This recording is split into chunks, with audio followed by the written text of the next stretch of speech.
Hi, I'm going to teach a simple picking pattern that you can then apply within your scale. You can apply it to arpeggios, you can apply it to 7-note scales. But first, let's just jump right into what the pattern is on it. This is actually the first one I teach beginners once they know a minor pentatonic scale. So all I'm going to do is muffle the string and focus on picking first. So I'm going to go down, up on the 5th string, down, up on the 4th string, down on the 4th, and up on the 5th. So 6 notes total. You could think of it as 3 beats of 8th notes, 1 and 2 and 3 and.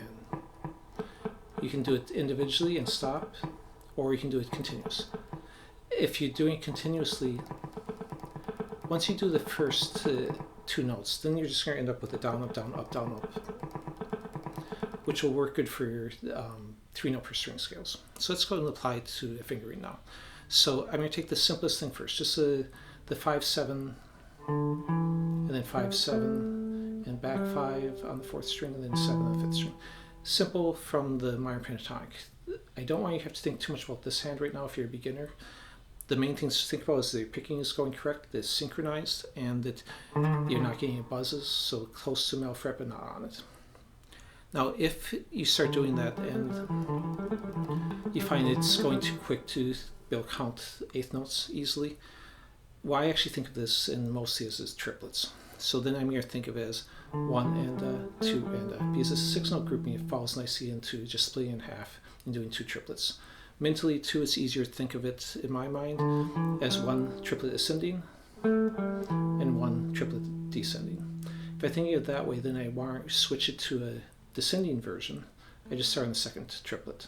And you do the same picking up, down, up, down, up, down. They did if I started here, down, up, down, up, down, up. Or I could switch the picking. It doesn't matter if you're starting down or upstroke. When I do it continuously, though, I'm already playing both ascending and descending within that. Now, if you start going too fast and can't keep up counting triplets, then you could go sextuplets or 16th note triplets, which would then be 1 count, 1 for each time you do the exercise in full.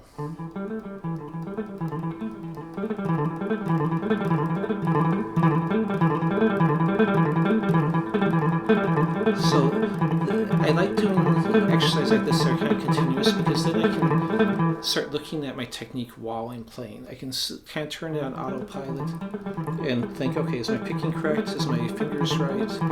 Am I relaxed? And that can help your playing more than if you stop and try and correct while you're not playing. Let's jump it into some other options. So of course I can play it off any set of 2 strings within the minor pentatonic. But again, don't worry too much about that if you're a beginner. Just take it in one spot. Of course I can take it into any other pentatonic, and I can descend or ascend in it. If you've watched some of my other videos, I had one Hirajoshi Japanese pentatonics.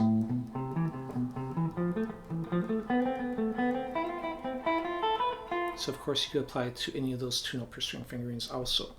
And in those videos I show 5 different 2-note per string ones. You could also apply it to arpeggios, which is from another one of my videos, alternate picking arpeggios. And I'll put links to both these if you want more details on them at the end. So I could do a major 7 arpeggio, dominant 7, minor 7 flat 5, or for that matter, I could do a diminished also. So exact same picking knot.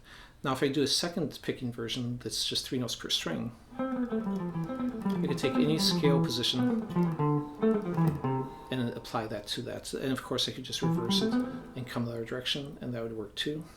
And because it's the picking that makes a difference on this exercise, I can apply any fingering I want to that. So if I want to pick 7, 9, 7, and then 10, 8, 7, that's still the same picking because it's still got 3 notes per string. If I wanted to do 3 notes here and then 3 notes there, that works too. Or any other combination or order of the notes. Doesn't matter. So you can make up your own patterns when I'm just playing through a scale, whatever scale. When I change directions, well, that's the pattern. Okay. So hope you like this. See you guys soon. Bye.